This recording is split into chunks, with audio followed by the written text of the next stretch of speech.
নতুন আরেকটা ব্লগ নিয়ে চলে এসেছি। বাইরে বৃষ্টি পড়ছে আর আমার এসিটাও আনইনস্টল করা হয়ে গেছে। এই হচ্ছে পুরনো এসিটা। এটা আমার এই নিচের রুমে শিফট করা হয়েছে। এই ঘরটাও কালার হবে। আর এইখানে এসিটা প্রায় 15 বছর ধরে ছিল। তো এর আগে কালারটা আমার ইয়েলো ছিল। তো সেই কারণে ভীষণ কালো একটা প্যাচ হয়ে গেছিলো, এত বছর ধরে ছিল বলে। তো আমি নিজেই রং করে ফেলেছি। কে বলেছে মেয়েরা পারে না সব জিনিস? মেয়েরা সব জিনিস পারে, চেষ্টা করলে সবই হয়।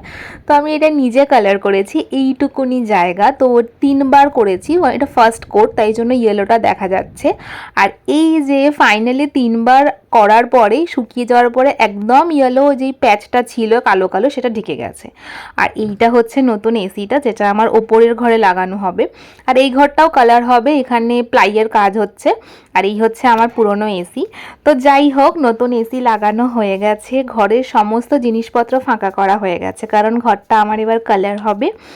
আর খুব আনন্দও হচ্ছে, মনটা খারাপও হচ্ছে এসিটা নিচে চলে গেছে বলে, আর আনন্দ হচ্ছে ঘর কালার হবে আর নতুন এসি এসেছে বলে। যাই হোক, কালার করার পর ভিডিও দেব।